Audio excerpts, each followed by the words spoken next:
I've been acquainted with Locke, Adam Smith, Thomas Sowell, Solzhenitsyn, and Hayek. Those fun names.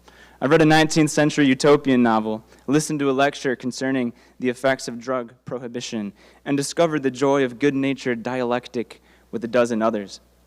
Yes, it's been enlightening. Still, my experience is not novel, but one shared by every member of Market's Immorality. It's the expected result from its design. What, you ask, is Market's Immorality? Simply related. It's a book club led by other students just like you and me who care about the truth. Together, we read texts and discuss them in substantive ways. Our angle of entry is the Christian tradition, and our object is not simply the market, but the richly complicated tapestry of things from the human experience, culture, philosophy, religion, and many other disciplines. This is why our group hosts quality thinkers, travels the world, and brings an entree of intelligent discourse to the intellectual table of Hope College. M&M symbolizes the apotheosis of liberal education. On a very practical note, we will be using Slido for a time of questions and answers later, but feel free throughout to input questions or upvote those you want to hear asked. Just go to slido.com, that's SLIDO.com. You can find us there by typing in the code moral markets, no spaces, so it's an excuse to have your phone out, but ask questions. Now, it is my sincere honor to introduce Dr. Peter J. Hill. Dr. Hill is a professor of economics emeritus at Wheaton College. He is also a senior fellow at the Property and Environment Research Center in Bozeman, Montana. He received his undergraduate degree from Montana State University and his PhD from the renowned University of Chicago. Some of the books with his name on it include Growth and Welfare in the American Past, The Birth of a Transfer Society, and the not-so-wild Wild West, Property Rights on the Frontier. Dr. Hill has also published numerous articles on the theory of property rights and institutional change, on Christian morality and markets, and on natural resources. Indeed, he's very prolific. If you don't believe me, check out his 12-page long curriculum vitae. Dr. Hill is a prized teacher, scholar, and mentor. Last September, he visited Hope, as some of you may remember, with a lecture entitled Stewardship for Everyone.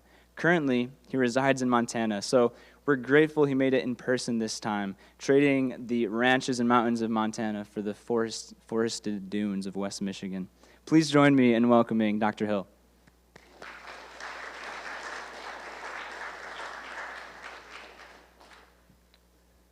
Thank you, Logan. And like you, I'm going to forego my mask for the lecture part of it here. And this is something I've not talked about before, so when Dr. Estelle invites me to come, I've got to come up with something to talk about, and this is not one that I've done a lot of thinking about it, but it is not something that I have particularly lectured on, so we're going to take up the question of moral formation in the market economy. So let's see if I've got this going right here. All right, Sarah, what's going on here? Maybe I don't have it turned on, right? Well, we'll try that.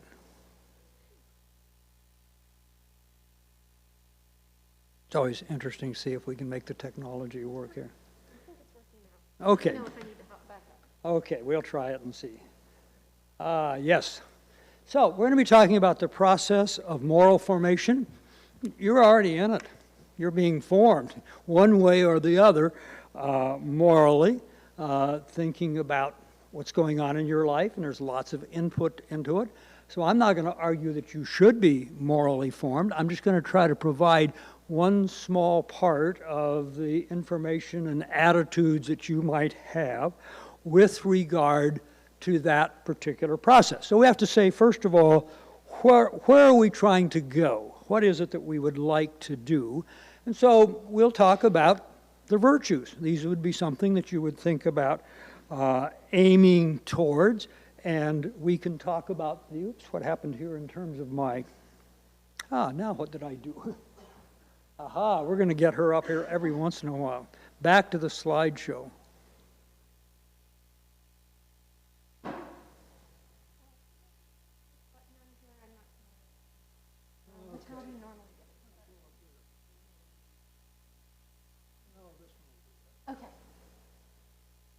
Okay. Okay, I don't know what I hit to do that, but we'll see. Okay. We'll see. You may want to stay up here with me. So, one way to think about it would be kind of the Aristotelian virtues, thinking about that there is a life that we want to aim towards, and the Aristotelian ones kind of maybe put in a Western framework would be faith, hope, love, justice, courage, temperance, and prudence. I'm taking this one from Deirdre McCloskey, the first in her 3-volume issue on bourgeois ethics, bourgeois virtues, and bourgeois equality. So we're going to take those up. We could also talk about them more from a scriptural sense, the fruit of the Spirit that comes from Galatians 5, where it talks about love, joy, peace, patience, kindness, goodness, faithfulness, gentleness, self-control. Those are all things that we should be aiming towards, places that we want to go with regard to our virtues. Now, I'm an economic historian, so you're going to get that particular perspective. That means that I'm not going to talk about everything that has to do with the virtues, and we're going to focus on the economy that's around most of us. So it's a modern market economy. Some disagreement about to what degree is it market, is it not market. This is not a lecture on policy change. Most of my interaction with Hope, I've been arguing for something. We ought to be doing something different. Well, I am going to argue for doing something here, and that's for thinking seriously about the moral formation. But I'm taking the world as it is. I'm not arguing we ought to change the policy. I like prices and property rights as a coordination mechanism, and I would probably say we ought to move more towards using those. But if you want to talk about that, you're going to have to ask me about it during the questions, because I'm going to take it up in a different sort of a way. So here's the picture. Of course, economists love graphs, and we're going to be talking about there we go. Here we're going to be talking about income per capita, just general measure. Now remember, it's a material measure. It's certainly not of everything we want to measure, but we have per capita income on the vertical axis, and then we have time, of course, on the horizontal axis. This one's interesting because this is Brad DeLong, an economic historian at the University of California, Berkeley, and DeLong says, let's go way back. So he goes back 10,000 years BC. Now you can say, well, where's our data for that? Well, we don't have a lot.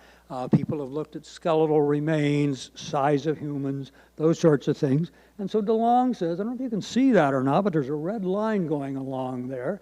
For the first 4,000 years, oh, there's not much change. Well, let's go another few thousand years.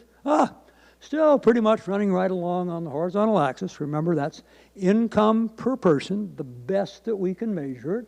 And we go on up. Oh, and we're going to add somebody else's. We're going to add the work of Angus Maddison. Angus Maddison is an English historian, recently passed away, and he does really the best work overall. And much of the data that we look at comes from Angus Maddison. And he says, well, you know, from the year 0 until that turning point, and that turning point is around 1800. So I'm going to take that as kind of the point of inflection, and economic historians need something to argue about, so we argue about, is it 1785, is it 1815? But for our purposes, we'll just take 1800 as the point. And notice that Madison and DeLong are disagreeing for a period of time, for the first 1,500 years, but then that becomes about the same. And the term that's oftentimes used within the economics literature and in other sorts of places is the hockey stick. So the world doesn't change much for several thousand years. That's the handle of the hockey stick. Oh, and then it goes up. So that's the blade of the hockey stick. So we're gonna call it that. We're gonna call it the hockey stick, which is just a very interesting sort of a change. One, just didn't happen for a long period of time. Well, let's take another graph. This is Gregory Clark, an economic historian at University of California, Davis, and his book is Farewell to Alms. And what's interesting about his is he's taking the same information, but he's using the index or the measurement. He's taking it up off of the horizontal axis so we can actually see what's going on. So he's calling a unit of 1. The unit of one is per capita income in England in 1800. So we have a pretty good idea what it is. And then he's trying to figure out what's going on prior to that. So we go back, BC 1000. Oh, yeah, it's down a little bit. Oh, let's go a little longer. Oh, yeah, it's up some, down some. Oh, let's go a little while longer. And notice we're moving around the line. Now, there is some changes going on here, but it's not dramatic in the sense of getting us very far away. Sometimes it's down below. Maybe it goes up a little bit. Say, well, not much happening. Now, not much is happening in terms of the economic well-being of the ordinary person. Lots going on. Dynasties rise and fall. Empires come, empires go away. Some people in these societies become enormously wealthy. You can go back and look and find out some people are doing pretty well. Great literature, interesting art. So it's not a period of nothing happening. What really is happening is that the income of the ordinary person is not changing much. So we go on up and into this period of time, and it still doesn't change much. And what does that mean? Well, it means that a person in the year 1500 could go back to the year 500. And people, now if you cross cultures, there's going to be a little bit difference in housing, maybe some difference in diet, but you can go from 1500 to 500, and people are going to be living, regular people are going to be living about the same.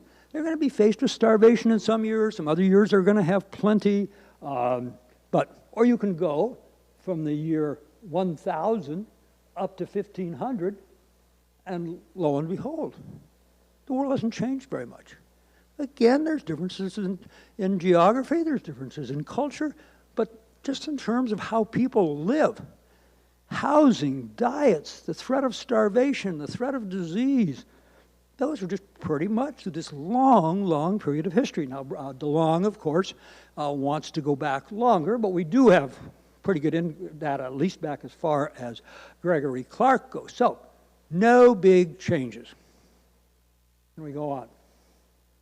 Again, the hockey stick, one of the most interesting, now again, this is speaking as an economist, but one of the most interesting things you can think about. The world doesn't change at all economically. Now again, there's a few different things, the horse collars invented, right around sometime before the year 1000, and there's a little bit of technology. The Egyptians come up with some things, the Chinese get some very interesting advances in technology. So it's not as if there's just absolutely nothing that's going on, but again, just an incredible change in the world. Now, DeLong, he actually gives it a name. He calls it, the first part is the Malthusian Trap, and of course that's named after Thomas Malthus, the English clergyman, political economist around the turn of the century. He wrote his first piece in 1798. He actually published it anonymously, and then over a few years he published more. And the Malthusian idea was, you're never going to get wealthy because if population, if you figure out a little bit better how to feed people, then population will grow right up against it. And then people will start starving again, and then it'll come back down. So you're always stuck in here. And so he would say, yeah, what we're describing here, that's the way the world is. There'll be some pockets of wealth. There's some people in Rome, and there's some people in Greece. There's the people in the Babylonian Empire that do pretty well,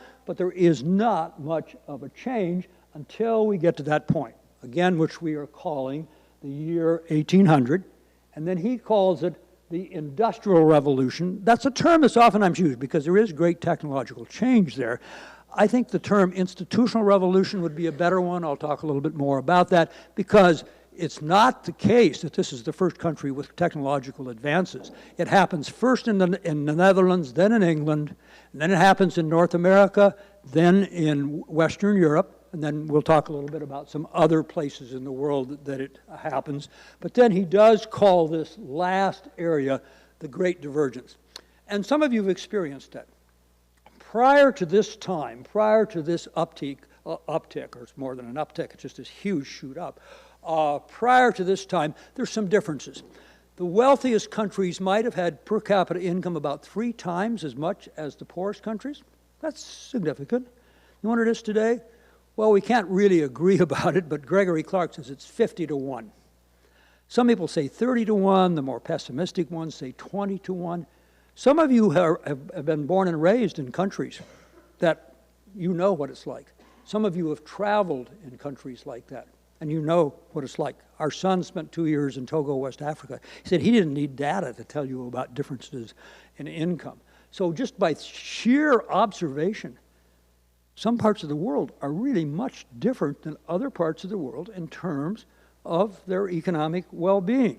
Now, the one place where I have changed his graph, this comes right out of his text, but he says that he actually calls that little blue line constant or slightly decreasing.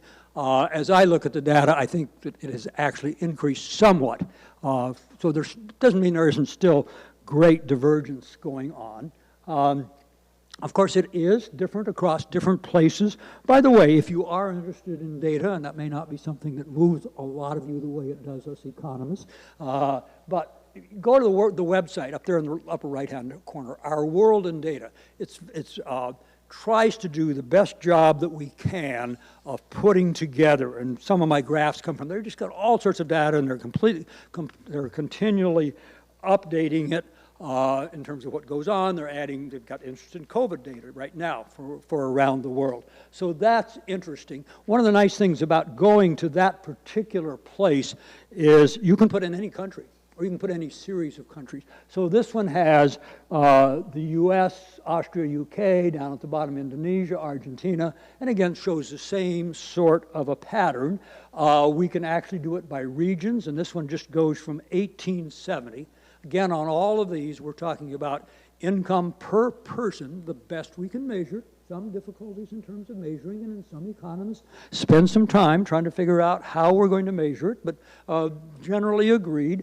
And so on this particular one, if we go from 1870 on, the Western offshoots, then Western Europe, and by the way, some Asian economies, South Korea, Taiwan, Singapore, starting with the fall of Mao and the coming of Deng Xiaoping in China in the early 1990s, in India, Botswana in Africa, Chile in South America. So you can look at that, all of those sorts of economies that are going on. What can we say about people in these sorts of economies? I would say, first of all, we should remember we're relational beings. We are designed to relate to other people. We're designed to relate to them in all sorts of ways, and one of the ways that we relate to them is the world of enterprise. The other sort of a thing is it's a very diverse world, different in terms of talents, in terms of resources, in terms of preferences. All of those sorts of things are what make the world as it is. So when we look at that graph, what we're seeing is a modern expression of our relationships and our diversity. Two things that are in there as relational beings and with great diversity among us. And this graph is all about how we relate in that sort of a world. So we'll come back to it in a moment, but let's just take, first of all, this is another whole lecture, so you're not going to get much on this one, but one that I do think is fascinating. Why did the world change so dramatically, starting around 1790? Now, there's always precursors to it, you know. So actually, the Netherlands starts growing somewhat before Britain does, but it's the Netherlands and Britain that it really happens first. I would say it's an institutional and an ideological revolution. The institutional revolution is the use of price, much more use, not entirely, but much more use of prices and property rights as a major, not the only, but a major means of social coordination. Using prices to communicate information about all these other people and all these other resources, and using property rights as defining what the actions are that you can take or not take with regard to yourself and with regard to other people. But it's not just that. It is also people being made in the image of God.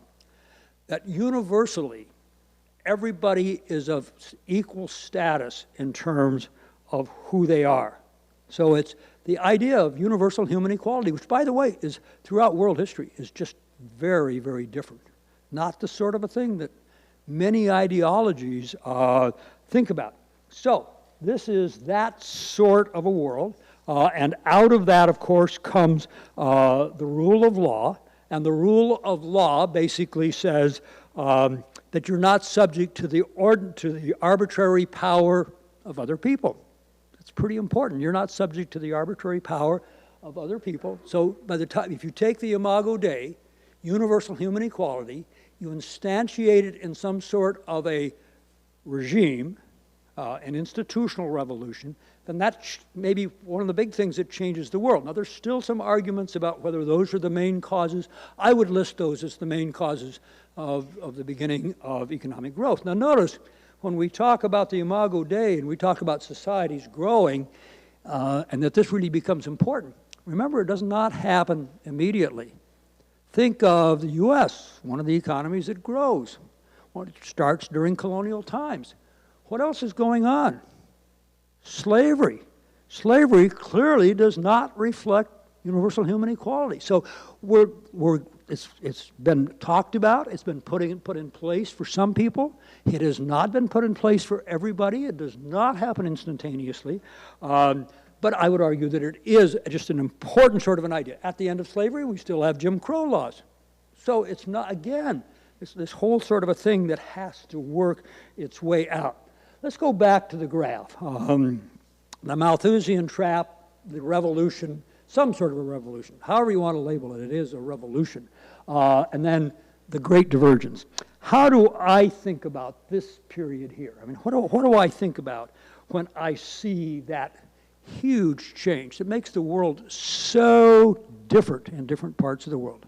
Not everywhere, some parts. One of the interesting things was the prediction once one country had, or once a few countries had decided how to grow, it would be very easy to transfer that to other countries. One of the things that's given economists lots of jobs for a long period of time is, why is it so hard? You'd think the first movers would be the most difficult ones. After that, the technology's there, you know something about the institutions, and yet a lot of the world is not there. So that's just, that's what's going on there. How do I think about that period of turn up, or that blade on the hockey stick, getting beyond the handle of the hockey stick? I think of it as massive cooperation. Never before have we found the way to cooperate in the same way that we do there. So it's just a very interesting sort of a thing, that we now cooperate with one another in ways that nobody ever thought it was possible before. These are expanded opportunities to engage in positive sum activity. And of course, the greater the difference between people, the greater the opportunities for cooperation. Now, I don't pretend to know a lot about the mind of God, but remember, He has created a very diverse world. Interesting, isn't it? Very different resources, different abilities, different preferences. So what this means is we can actually cooperate in these positive some sorts of ways, in ways that we couldn't before, because there are all these expanded opportunities to engage in positive sum activity. Another interesting question, though. What about the poor? Now, you've got some clues on this, don't you? There's been some economic growth over this period. There's been massive economic growth during this period. It hasn't been for everybody, but it's been for a lot of the world's population, not just a Western phenomenon. It's happened in very non-Western countries. Japan was the first country outside of the West to experience economic growth, and that started in the latter part of the 19th century after the Meiji Restoration. But it could well be that my data is really hiding something, that it's done pretty well for the people in the middle, it's done very well for the people at the top. What about the people at the bottom? Here's a question we could have given you a quiz on when you came in. We could have handed out a piece of paper, and we could ask for your perception. Take a moment and think about this, okay? Just take the last 30 years. Let's go 1990 to 2020. What would your answer be to the question, in the last 30 years, the proportion of the population living in extreme poverty? What do you think is the answer to that? Do you think it's increased? Do you think it's remained more or less the same? Or do you think that it has decreased? Now, this is actually a survey that's been taken several times in different sorts of groups. The one which I have information on, is in a nice graphic form, there's other ones, happens to be from 1980 through 2010. It hasn't really changed much from 1990 through 2020. So let's, rather than take the big sweep of history, which maybe lots of people aren't aware of, they should be at least aware of what's happened the last 30 years. So for the people living in, really at the bottom, people living in absolute poverty, we'll give you actually a definition of that. What do you think? Is it increased? Has it decreased? Has it stayed about the same? Just think about that for a moment. I'm not going to ask you. I could start polling people, but what's your answer? Here's the answer that was given by people in England. 55% of the population said, oh, you look at the last 30 years, the proportion of the population living in absolute poverty has increased. Another 33%, well, it probably stayed about the same. 12% said it has decreased, which is, of course, the right answer. It has decreased dramatically. It's amazing to me. There's this much of the population that doesn't have any idea what's gone on in terms of a major problem. People really living in poverty. They took the same question, they asked it to university graduates, they got a worse answer. Getting a college education didn't make much difference in terms of people's ability to understand what has happened to world poverty.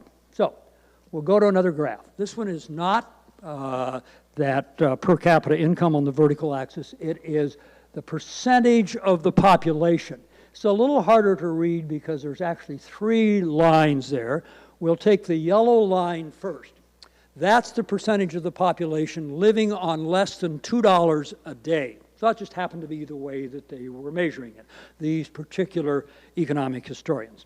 Or we could take the red line. That one starts at 94%, and this starts in 1820. So in 1820, 94% of the population was living on less than $2 a day. And then in 1820, the red line, they tried it again, it was 84%. And notice that it continually decreases. And then the World Bank says, oh, we don't like $2, we don't like $1, let's go with $1.90.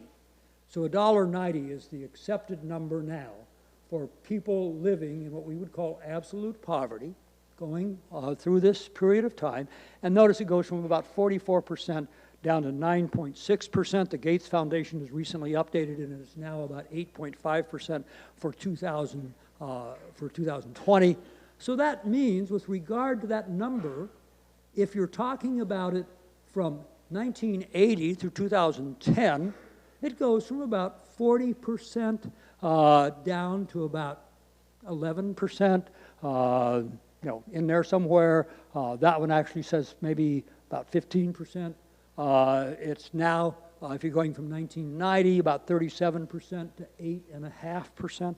It's fascinating to me that one of these very interesting sorts of things that's really important for human well-being, and I would say important for our concern for the marginalized and the poor, basically absolute poverty in the world has gone from about 90% down to about 80, down to less than 10%, 8.5%. If you care about the poor, there is nothing like that in the whole world. There isn't anything we've ever done to care about the poor other than that. Now, that doesn't mean that $1.90 a day is great to live on, but it does mean we've gone from 90% of the population to less than 10%. Now, I must say, one of the things for me that's come out of this is I don't appreciate great architecture in the same sense that I used to, because I look at the pyramids, or I look at the great temples that the ruins of are in Ephesus, or I look at the terracotta soldiers in China, and I understand that there was massive exploitation involved in any of those. The world was not well enough off, but what you had to take lots of stuff away from the people at the bottom in order to do that. But this is a historically unique thing, and I must say another thing that's changed my thinking was reading Matthew 25. When I used to read Matthew 25, and it talked about, when have you cared for the poor? Jesus said, when you've done this for me. And when was I hungry and you fed me? When was I thirsty and you gave me drink? When I was naked and you clothed me? I used to think about that in terms of, well, we really should be doing something about mercy ministries. We ought to be sharing. That's still very important. This is not to say that's not something that we should do. But far and away, what's the most effective thing that has given us an answer to Matthew 25? It's people engaging in enterprise in a world in which there's all sorts of positive sum traits. So, let's go back to my goal to start with. How should we think about these sorts of things? What virtues should come out of this? Some of it should be an awareness. I think there should be gratitude. We should be grateful that we live in a time and economy where your life expectancy in Europe in 1800, life expectancy was around 37 years. What's yours? About 93 years? No? What about your opportunities? What about all the different sorts of things that you can enjoy? So I think gratitude is appropriate. I think that hope for the world. We've found some ways that we can do certain sorts of things there. I actually think that self-control or responsibility is important because as this world has expanded, your opportunities have expanded. So that means that you better be thinking about what am I responsible for? What sorts of things are important. We can also think about love, we can think about joy, we can think about calling upon, those sorts of things. Now this doesn't mean that this world is ideal, and I'll talk a little bit about ways in which it is not ideal. It doesn't mean that everything has turned out well, and we can do that if we look at a couple of areas. We could look at labor mobility. That's an important one in terms of thinking about these sorts of things. One of the things is, in order to get that sort of growth, you've got to move people around. So it expands your opportunities. So for lots of you, somebody's asking you, maybe it's your parents, what are you going to do? What are you thinking about for an occupation? Where are you going to live? Got any choices or thoughts about what would be a good place to live? For almost all of history, for almost all people, you did not ask that question. What are you going to do? You're going to do what your parents did. You're going to do what your grandparents did. Where are you going to live? You're going to live 5 miles from the place that you were born. And there would be almost no opportunity to change that. And that doesn't say there isn't some urbanization that goes on. There's Greek city-states, there's places in the Middle East, Damascus that grows, other sorts of places. But by and large, for the average person to say to them, well, where do you think you will live? You say, what do you mean where I'm going to live? I'm going to live right now. I might move next door. If I'm really, really brave, I might try moving to another village 20 miles away. I mean, that would be just kind of almost beyond thinking about it. So those are opportunities, but those are also responsibilities to think well about that. Now, here's the other side of labor mobility. It changes community. It changes family relationships. It put pressures on the family, which I would argue is the place where we pass on the moral memory from one society to the next, or as over time. And there, the labor mobility, or whatever all the changes that are going, we could call it social capital, lots of different measures that use it. That's not so good. I'll just give you a couple of things here. This is children living in a single-parent home. This comes from the work of Robert Putnam, a Harvard sociologist. He's the author of Bowling Alone. His more recent book is Our Kids, Why They Are at Risk. And this one is, he's just taking here, he's dividing them up by education groups. And he's actually using the mother's educational level, and he finds really some startling numbers. It goes from less than 20% to over 65% of children born into these particular homes. A woman who graduates with a high school degree or less are born into single-parent homes, and they're probably going to stay in single-parent homes. There might be a partner part of the time, but it's not going to be a universal, or going to happen very much of the time. Now, Putnam finds that difference, that's really a difference, that it's only 8% with people with a bachelor's degree or more. Now, remember, this is correlation, not causation. So if you're worried about, having a marriage partner, saying, well, I'll go to college or I'll finish my degree, may or may not make a difference. Actually, one of the disturbing things is this number started to go up in the last 5 years. So it's happening there too. So I don't think that bodes well for our investment in social capital. So it doesn't mean that this mobile society has everything going for it. We could look at another measure. We could look at just drug use, and this is overdose deaths involving opioids, and it's been a dramatic increase. This only goes from 2000 up to the year 2016. Still similar sorts of things that are happening. So again, the fact that we've moved, now again, it's not clear if it's capitalism, if it's modernity, what all is going on, but it is a world that's changed, and this does mean that not every change is one that we might look favorably upon. So those are just some issues that come up. I want to go to a final issue here. Oh, excuse me, not my final issue, one more, money. Money is very useful in facilitating relationships in this modern world. If somebody in Michigan wants to produce a product that's going to be sold in California, it's very useful to have a measure of value, to communicate what it means.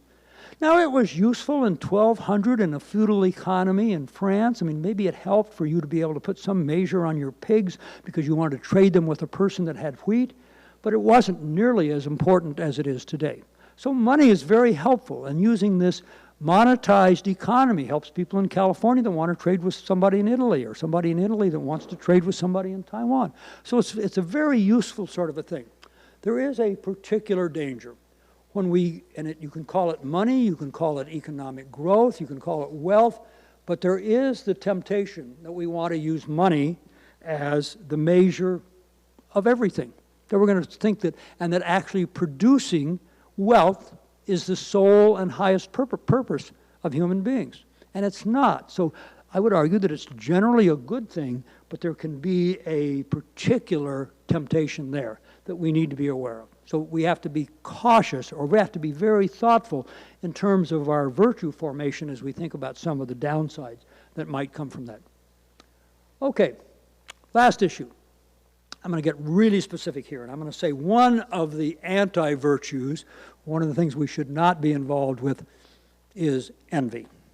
The problem of envy. It is an insidious moral habit. What is envy?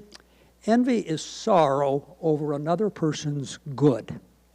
In other words, you're unhappy because somebody else did well. All sorts of warnings about it. It's the 10th commandment in the Bible, in the 10 Commandments. You should not covet. You can go to the ESV and look up covetousness, and you'll find numerous references about why you ought not to covet. And so there's this general warning that coveting or envy is debilitating.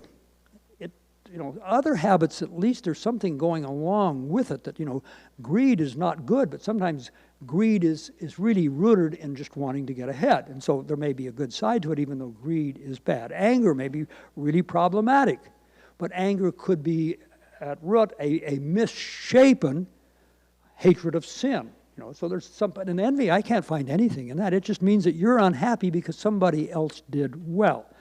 And I particularly want to talk about how we think about the issue of inequality. And my argument is that the way we think about inequality is almost designed to make us envious. The inequality data, and by the way, some of the recent data says that there's been an increase in inequality. That really comes from the work of Thomas Piketty, Emmanuel Saez, and Gabriel Zucman, a very well-known economist. Zucman gave the invited address at the American Economics Association meeting last January. Now there's been some disagreements about that.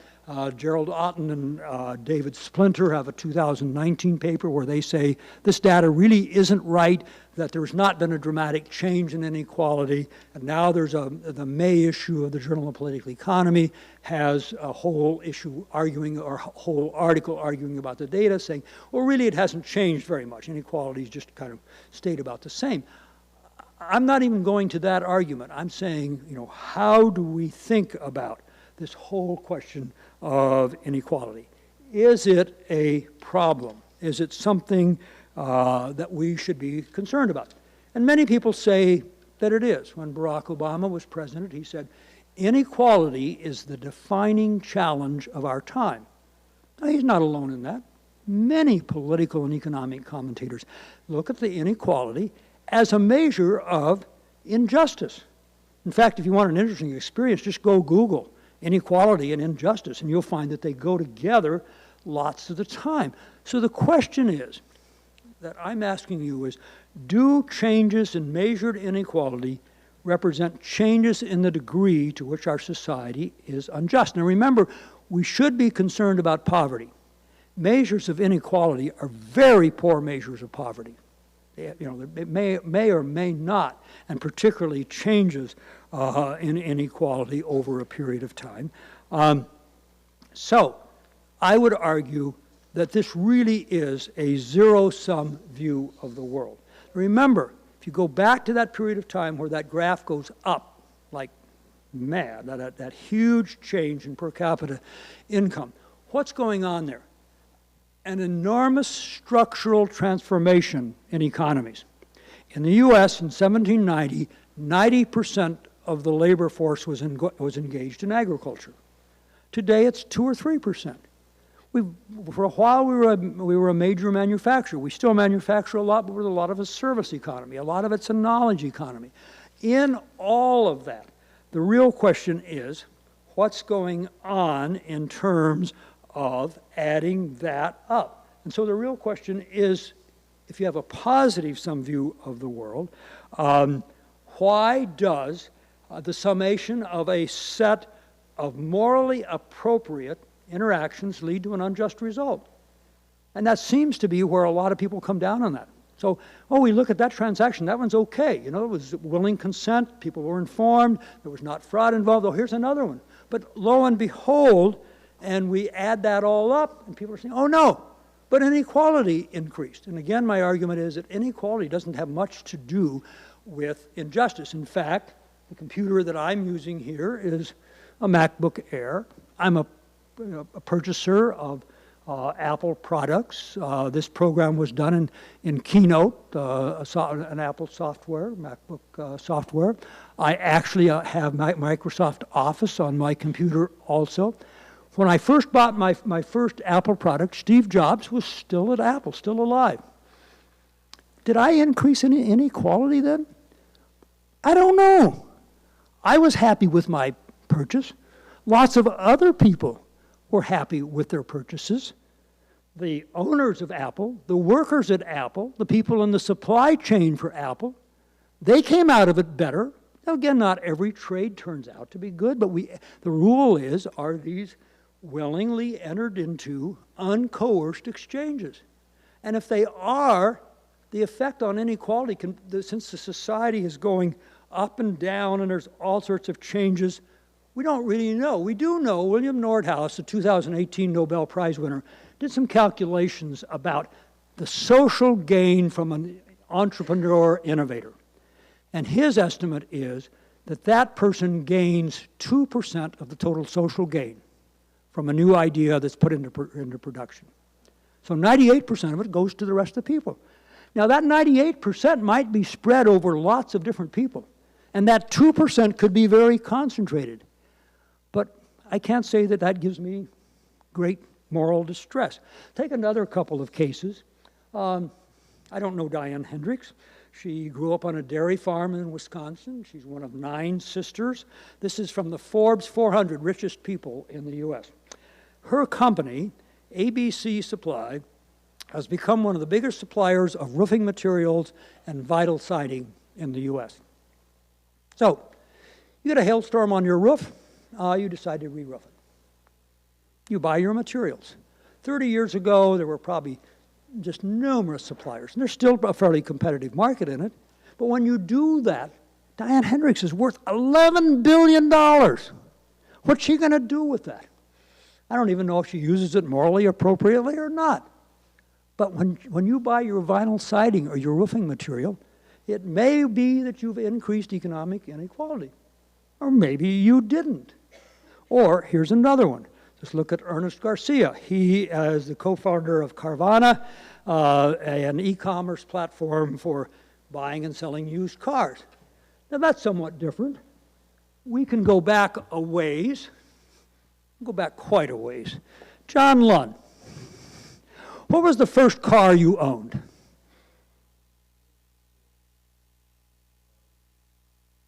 An Oldsmobile, used, and you're not going to have to tell us the year that you bought your Oldsmobile. Where'd you buy it? How'd you get it?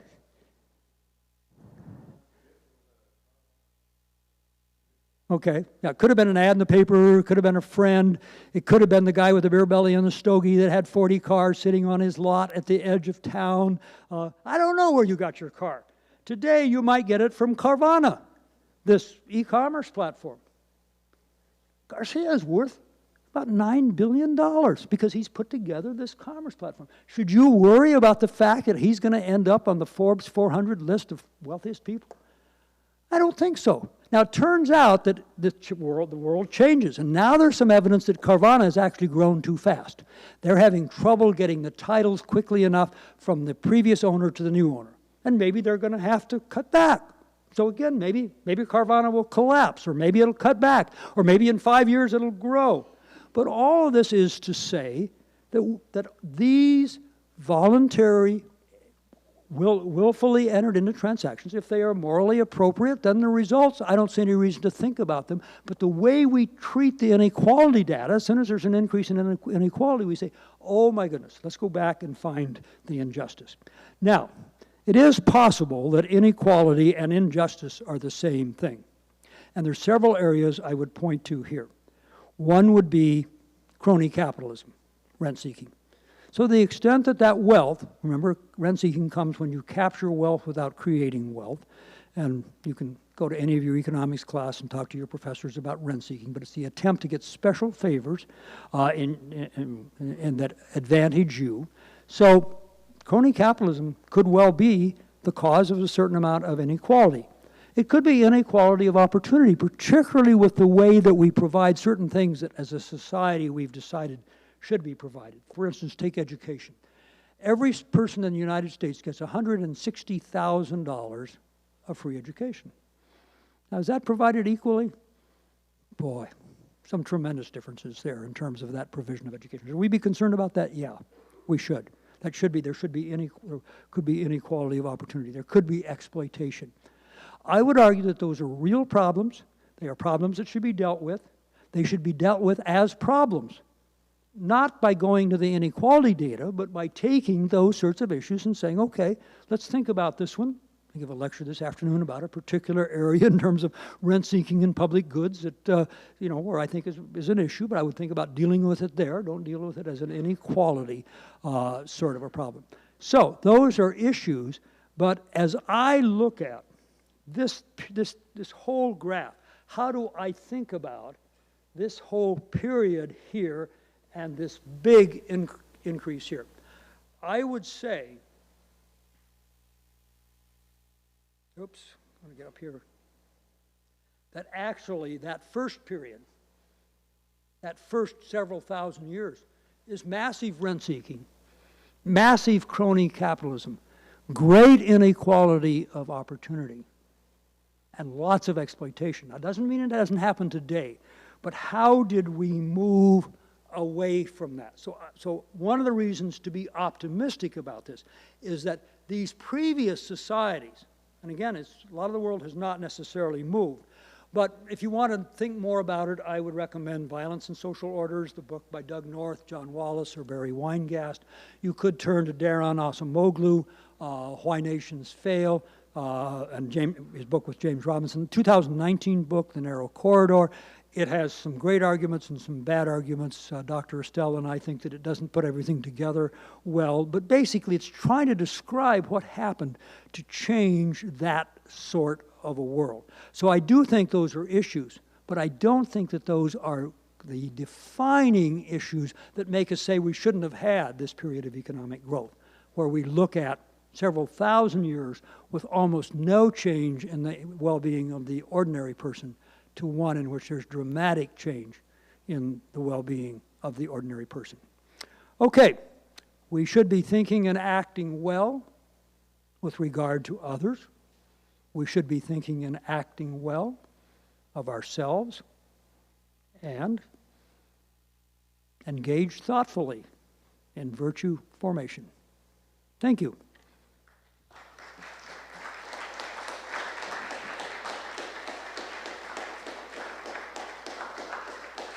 So we will go to this question and answer period here. Supposedly, you're putting your questions on Slido. They're being accumulated here. Testing now. Awesome. Okay. Wonderful. Okay, thank you, Dr. Hill. We'll now move to our time of questions and answers. Just a reminder to our audience here and via live stream that they can submit questions and upvote the ones they like on the free site slido.com. That's SLIDO.com, and you'll need a code. That code is moral markets. Moral markets. Alrighty, our first question of the evening is from one of my fellow Markets and Morality members who asks, what is causing the misperception that people have of the change in the amount of people living in poverty? You know, I wish I knew I had a great answer to that. I can probably babble on a little bit about it here, but I really don't know. Part of it is the fact that we just look at conditions. And there is real poverty in the world. There's no question about it, that there's, that the world, there is dramatic poverty. There's poverty in the U.S. There's poverty in many parts of the world. I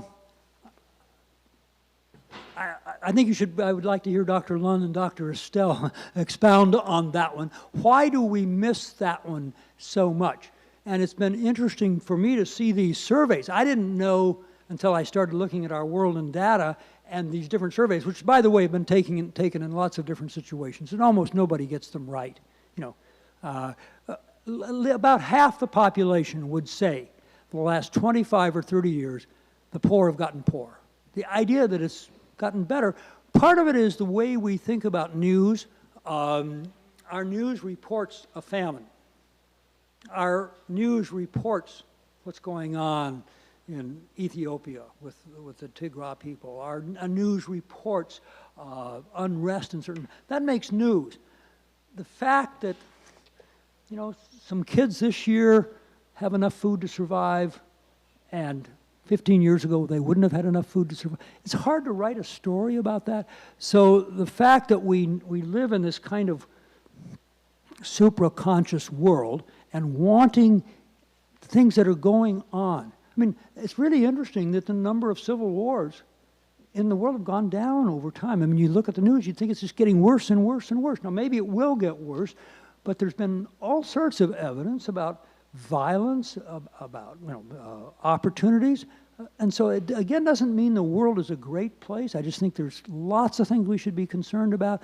So I don't have a great answer except the way, because we now consume little tidbits of information very rapidly that comes to us moment by moment, day by day. And I must confess that when I get up in the morning, one of the first things I do is go to see what's happened in the world of news. Now, my wife likes to get hers off of TV, and I get mine off my phone. And so, but I want to know what's happened. Well, hardly ever do they report that per capita income in India last year changed by 1/100%. Now that's can be a big number over 20 years, but they don't report that. And so that's not a very complete answer, but the way we get our information means that we focus on some of the things that are not good in the world. And they're still not good, but we should still be aware of some of the things that have gone on. Thank you. That was very interesting. I couldn't believe it was less than 10%. Yeah. Our next question, would it be okay to redistribute the concentrated wealth of the few for the poor? Would it be okay to redistribute the concentrated wealth of the few to the poor? One of the problems is that that can be a one-time thing. What you want to do is to increase the wealth of everybody, and I would argue the most effective thing to do that is to allow there to be concentrated wealth, which, by the way, changes a lot. The Forbes, if you look at the Forbes wealthiest people, take the top 100, top 400, there's far more movement in and out of that than there was 10 years ago, than 20 years ago. So you look at the people in there, and I don't know if that Ernest Garcia is going to be in there in 5 years or not. So, no, I don't think so. Now you have to support the economy, you have to support the government through some form of taxes. And so the question is, what is the best form of taxes? I don't think punishing the people who've done well in order to help the poor. First of all, the amount of money that's, if you take all of the money of the top 100 or the top 1% and redistribute it, it still doesn't affect the poor very much. I mean, that group is pretty small relative to the rest of the group. So you're not going to get a big bang to start with. And I would argue that you're going to have some very negative effects on the production of wealth, of which the poor are the beneficiaries. Being a part of a modern exchange economy is one of the best things that can happen if you're relatively poor. Why are lots of people trying to get into the U.S.? They could say, well, it's because they want access to our public health system. No, I think it's because they just want to get access to a market economy. They wanted the chance for them to be able to produce wealth. When a person crosses the border from Mexico to the U.S., even if they are completely unskilled, their net ability to produce wealth goes up around $15,000 a year. Why? You get a lot more capital to work with, a lot more opportunities. So that's just an interesting, you just cross the border. Same abilities, but that ability combines in a very different sort of a way. So no, I'm not particularly in favor of massive sorts of redistribution. Now, I would say again, mercy ministries and some of the mercy ministries carried out through the government may be an effective way to actually care for people. You have to be careful and thoughtful about how you do it, but I'd say, yeah, that's a possibility. Awesome. Thank you once again. Very interesting. So our next question, how would you respond to someone who said the foundation of the market is greed or selfishness? Okay, I would say that's a gross misunderstanding. Are people more greedy in a market? I don't have a great measure for that. I advised Bulgaria in its transition from a heavily planned economy to a market economy, and starting in 1989 when the wall fell, and then I became a part of a transition team, and Bulgaria was clearly a part of that Soviet empire, and talked to the people there prior to the transition, lots of greed. So I would actually say that what drives the market is self-interest, not greed. People that are focused on I think greed's evil. If you define greed as trying to take something that isn't due to you. So I don't think that greed drives a market economy. I do think greed is a universal human problem. One of the interesting things about markets is that you're probably going to do less damage being greedy in the market than you are in a non-market economy, because one of the ways you can express your greed is by producing a product and becoming wealthy. So I don't know if those people that I gave you from the Forbes 400 are more greedy, less greedy than other people. I don't have a great measure of that. So I know that's a common argument with regard to that. You could say, what's driving politics? Greed. Now, not greed for money necessarily, but greed for public approval, greed for power. Well, again, it would seem to me like there's some greed, there's some desire for power. I actually prefer greed in the marketplace because at least there you have, one of the things you can do is you can try to mess with the system, but you can also try to produce something. So I would say no, that is not the basis for a market economy. A market economy is about figuring ways in which you can advantage other people. People are competing in a market economy, but they're competing to see who can cooperate the best. We call market economies competitive. Well, they are competitive in one hand, but it's not competitive in the sense of tripping your competitor or firebombing their business. It's competitive in the sense that I can cooperate better than you can. I can offer a better product than you can. Okay. I love that distinction between greed and self-interest. That's really good. Another question here. In an increasingly atheistic society, do you think that we can preserve the ideal of human equality? I'm not sure. One of the great questions, and I wished I had a better answer to that. It's, I would argue, the Jewish and Christian image of people made in the image of God has been absolutely essential to the beginnings of economic growth. Now that we are in that, without a moral framework, will we be able, more of a universal moral framework? I don't really know the future of a pluralistic society. And Monday, Wednesday, and Friday, I'm pessimistic. Tuesday, Thursday, and Saturday, I'm optimistic. And Sunday, I don't think about it. But no, that's a very interesting question. You know, what's necessary to maintain the social capital? And clearly, a moral framework is a very important part of that.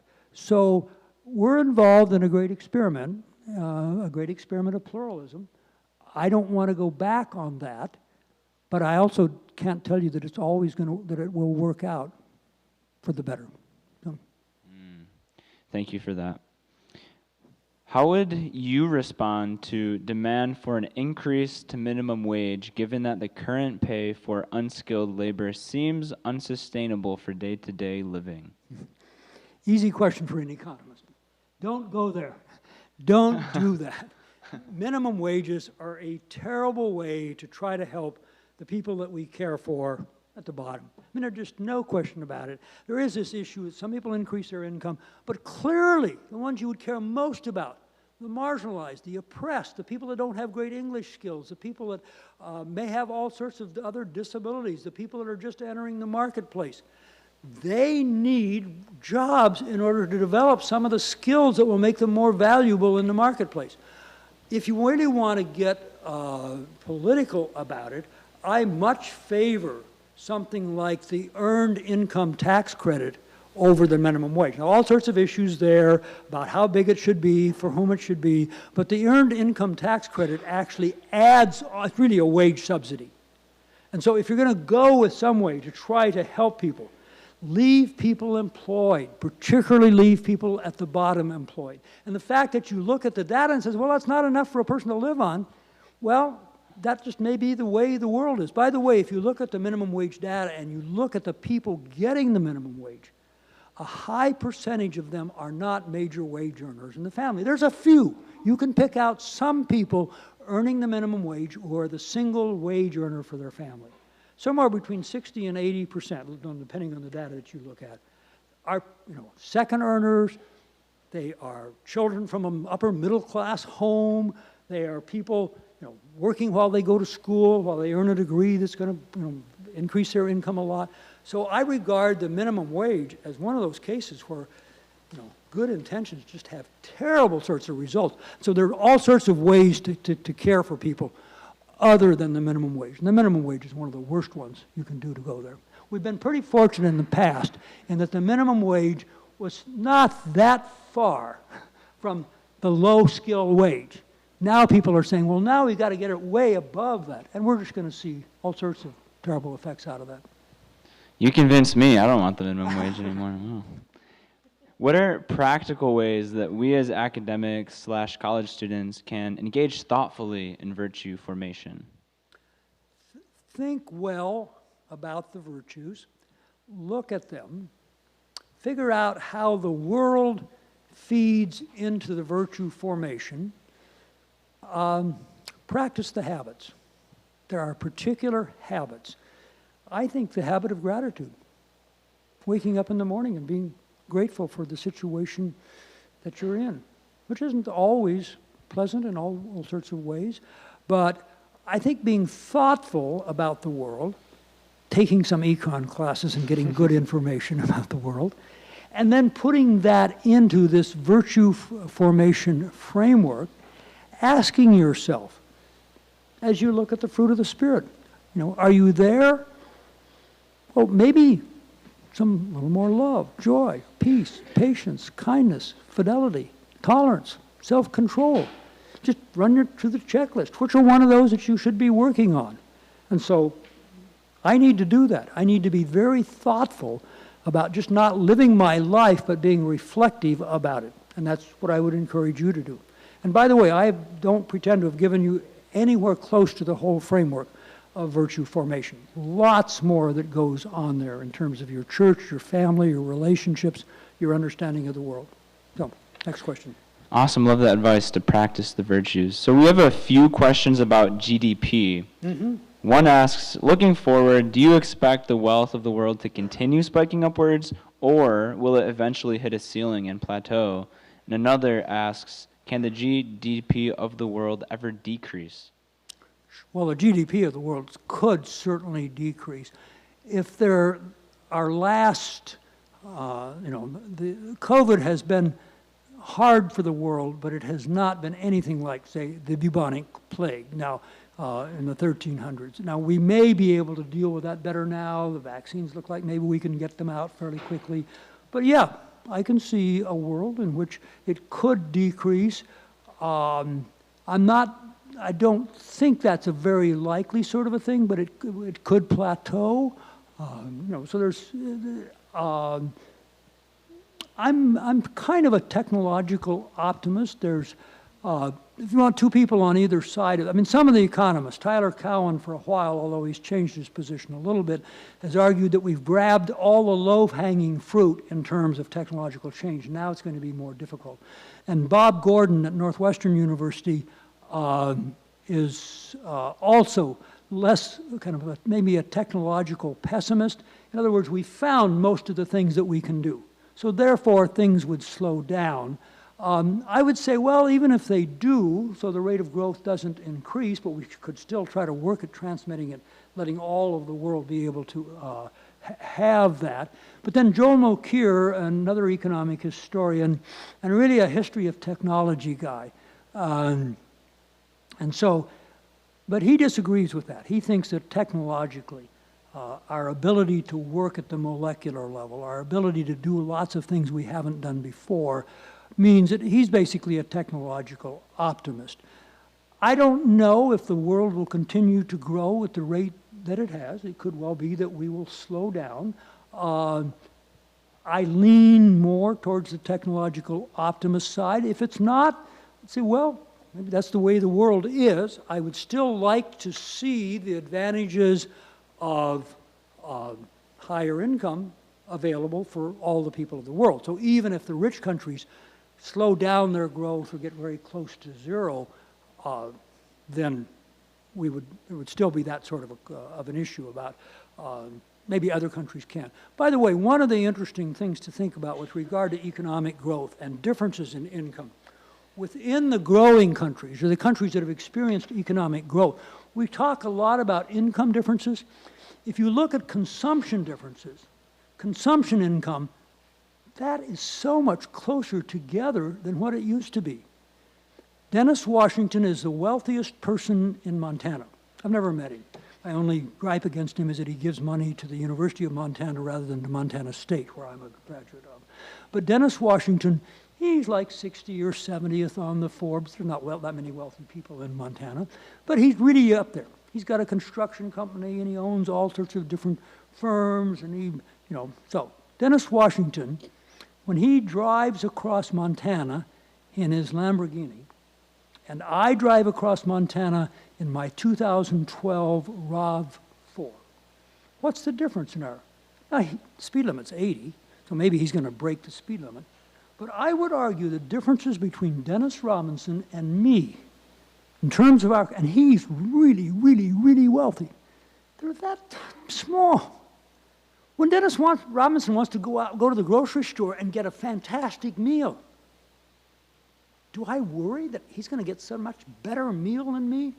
Now, in 1800, the wealthy person was riding in a chariot, and the poor person was slogging along in the mud. Now, it's true he has a private plane, and so he can do that. Dennis Robinson has a heater in his car. I've got a heater in my car. He can play music in his car. I can play music in my car. He can drive his car at night because it has lights. I can drive my car at night because it has lights. I just think that my world compared to Dennis Robinson's is pretty small.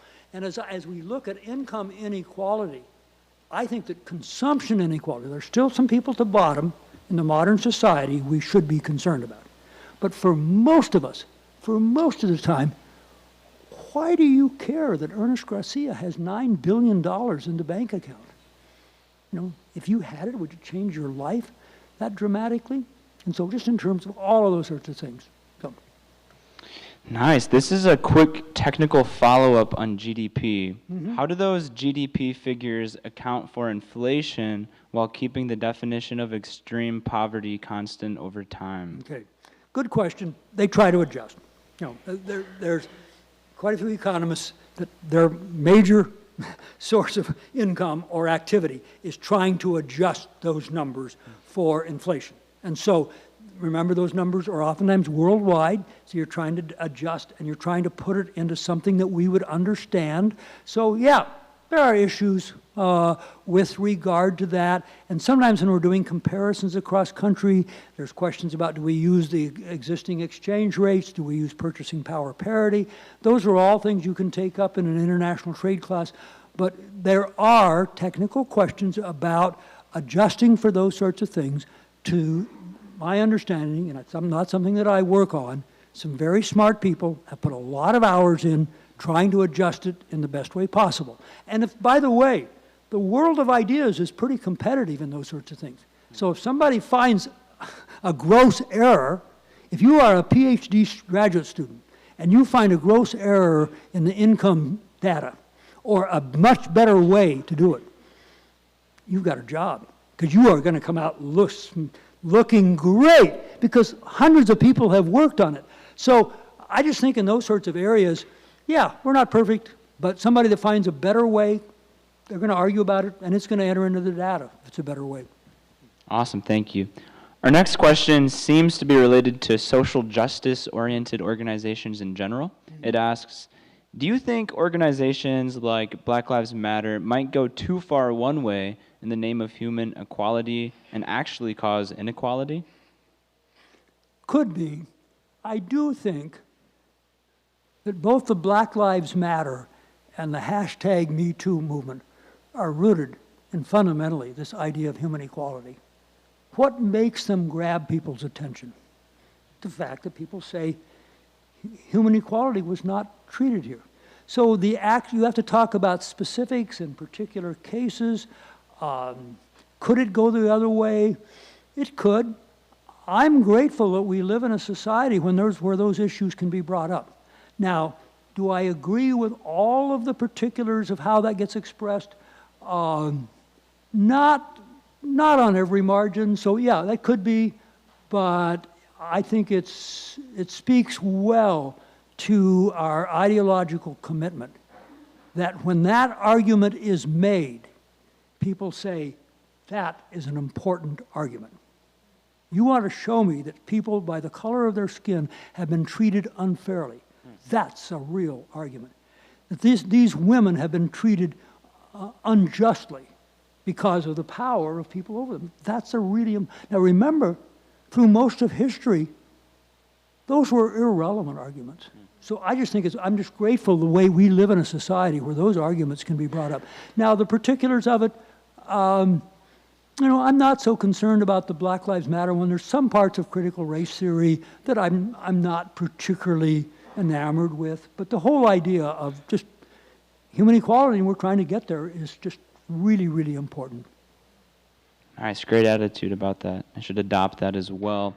What do you think of the term industrial revolution? Do you think it's actually a revolution of Judeo-Christian values or some combination of both? Well, it's clearly a combination of both. It's a combination of a lot of things. And the interesting issue that I still don't think we have a complete resolution on, and I've got 2 or 3 more things that are coming down the pipeline that I want to read and try to process for myself, is why did the takeoff occur where it did and when it did? Now, for a period of time, it was just believed it was technologically driven. Oh, they discovered the steam engine. Lo and behold, they discovered the steam engine, and then things took off. And so it must have been 1700s in England, and there were all these bright people around and these inventions.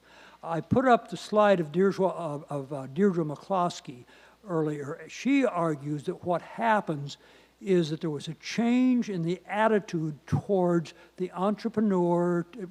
Rather than favoring the elite, the aristocracy, the regular person was seen as of worth. And she argues that happens from about 1517 on. She and I disagree about several parts of that. I just published an article in the Journal of Institutional Economics Deirdre and I corresponded about it. Deirdre was very gracious when she responded to me about my article. She said, it's beautifully written, well argued, and wrong. So it came down that I want to argue that it's the long-term idea of the Imago Dei that is important. She doesn't think it goes back that far. But remember that China was very technologically advanced, 800 to the year 1200. Remember that the Ottoman Empire in 1200, 1300 was far ahead of those hinterlands like Great Britain or Northern Europe. So I don't find the technological explanation adequate. Now, something was happening to make that technology profitable in ways that advantaged the ordinary person. And I still think that a system that rewards the entrepreneur for doing things that help the ordinary person is crucial. For our last question, a personal one, what examples of resources or practices do you use in your personal moral formation? Oh dear. What practices do I use for my personal moral formation? Well, for me as a Christian, trying to stay close to God. He has all sorts of wisdom for me about how that can happen. And so just trying to figure, and being a part of a vital community of believers that hold me accountable. Tomorrow morning, unfortunately, the three men that I ordinarily would get together with personally on Tuesday morning, I'm not going to be with them. But I will be every Tuesday morning. And we're going to hold each other accountable in terms of our virtue formation. So that's really important. I try to spend significant time in God's Word. I just find that to be both a source of wisdom and a source of inspiration. And so for me, the practice of doing that, the practice of being in relationships that hold me accountable, where I have somebody else to be accountable to, and I've got a woman who's been with me for 53 years now, and she holds me accountable, and I hold her accountable. It's been a delightful time. And I think that's important for my virtue formation. Thank you, Dr. Hill. I'm leaving here educated and inspired. This has been immensely thought-provoking. Will you all join me in thanking Dr. Hill once more? Thank you. And thank you all for coming tonight. Good night.